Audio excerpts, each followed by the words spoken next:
Aamir search institute and quantum academy के हर section में एक्सेप्शनल रिजल्ट्स उन्हीं के बच्चों की जुबानी सुनिए। I am Insha Hussain Ahmed. I am Bektubah Abrar. I'm Ansari Mohammad Faiz. I'm Aslan Khan. I'm Rudra Patil. I'm Mohammad Rayhan. I scored 604 in NEET, 99.39 percentile in MST CT and 91.33 percentage in HSC. My MST CT score is 99.68 percentile and I stood first in MULA. My NEET score is 563 and HSC percentage is 87.17%. I scored 91 percentile in JEE, 91.58 percentile in MST CT and 89.17 percentile in HSC board.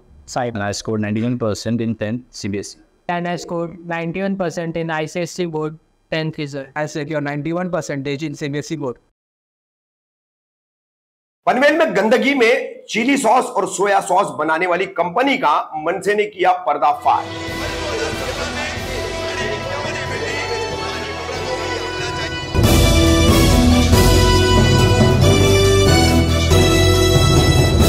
Rafiq Kamdar Hindustani reporter में आपका स्वागत है। गत 9 जुलाई मंगलवार को पनवेल के कामोठे में Kumar food products limited company है। इस Kumar food products limited company द्वारा चिली सॉस और सोया सॉस बनाया जाता है। अगर आप चिली सॉस और सोया सॉस के शौकीन हैं, ज्यादा करके फास्ट फूड के साथ ये सॉस खाया जाता है, ये चिली सॉस भी खाया जाता है, तो आपको ये खबर जरूर देखनी चाहिए कि आप जो चिली सॉस और सोया सॉस खाते हैं तो इन्हें बनाने वाली कंपनियां जैसे कि ये कुमार फूड प्रोडक्ट्स कंपनी है, इसे किस माहौल में बनाती है, कितनी गंदगी के साथ बनाती है, कैसा गंदा पानी इस्तेमाल होता है।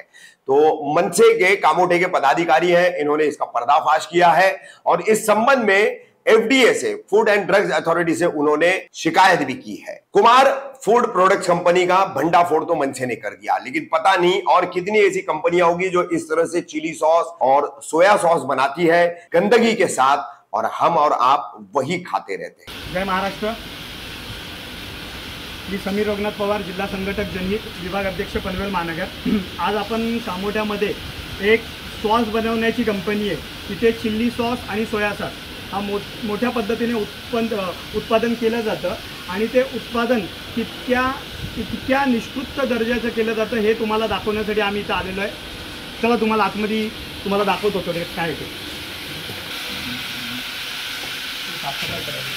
चालू तो इथून चालू। हे बघा, ही कंपनी आहे। आता या लोकांनी आम्ही आल्यानंतर साफसफाई करायला चालू केलेली आहे। रेंज करा। हे बापू कर साफसफाई झाली पाहिजे, पण आता ही साफसफाई चालली आहे।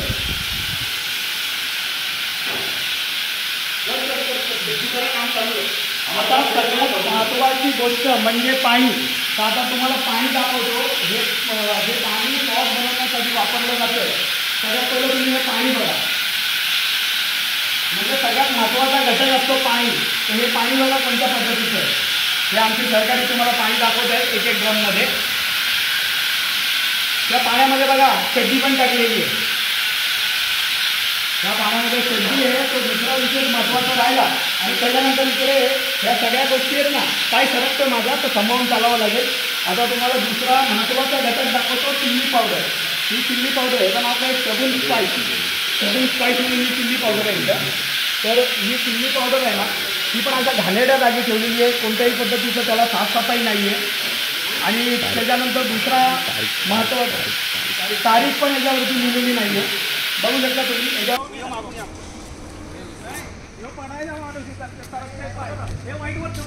हे सगळं दाखव, सगळं खालचं दाखव। तू पाठीमागलं कसं दाखवत होती? तेलाचे डबे घ्या वेगवेगळ्या कंपनीचे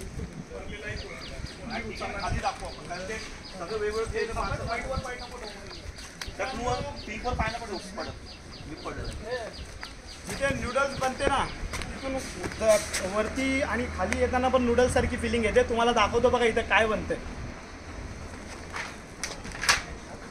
या आतमध्ये या।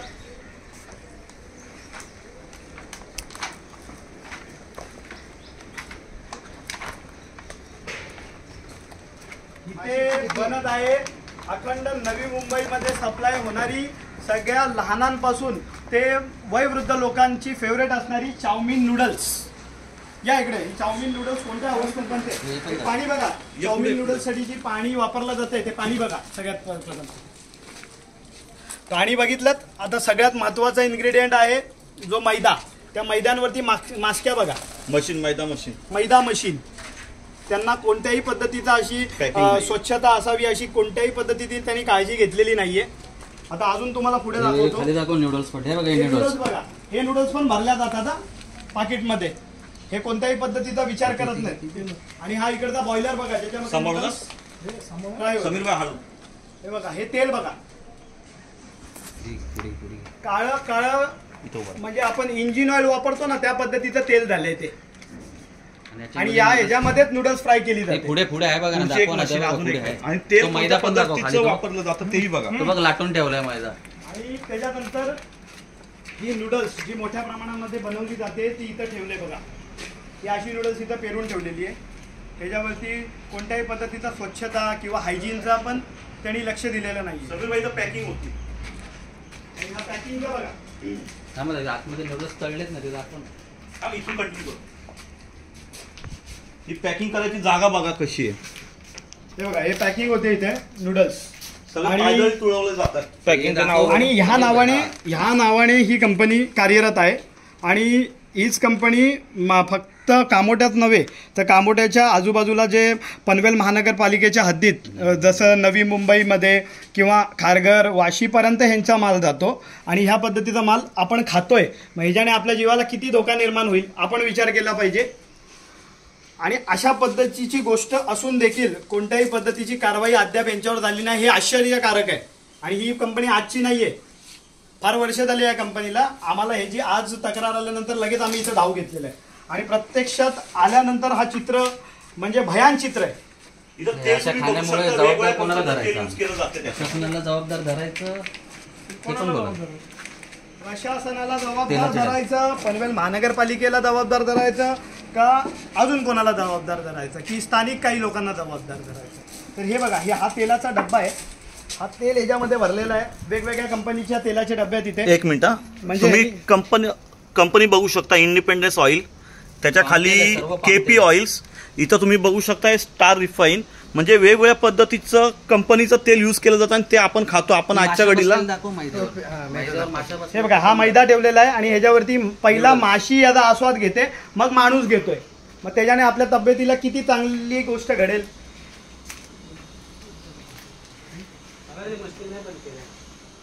ते पळून गेले, ते पळून गेले. त्यावेळेला आम्ही इथे आलो त्यावेळेला जे इकडचे वर्कर्स होते ते सगळे त्यांनी इथून पळ काढलेली आहे. कारण त्यांना कळलेलं आहे की त्यांची चुकी आहे. चुकी नसती तर एवढा मोठा साम्राज्य घाणीचं साम्राज्य ठेवून ते पळाले नसते.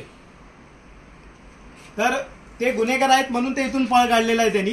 पण आम्ही पण त्यांना सोडत नाही, कारण की सामान्य नागरिकांच्या जीवाला धोका जिथे असेल तिथं महाराष्ट्र नवनिर्माण सेना आवाज केल्याशिवाय राहणार नाही. आणि सामान्य माणसाला हे खाद्यपदार्थ चांगल्याच पद्धतीचं मिळालं पाहिजे. त्याच्यासाठी आम्ही सगळे महाराष्ट्र सैनिक जमलोय. आणि ह्याच्यावर जर कुठला चाप नाही बसला तर आज आम्ही 10 जण आलेलो आहे, इथे 200 जण उभे राहतील. प्रशासनाने कारवाई नाही केली तर आम्ही आंदोलन करू त्याच्या संदर्भात या.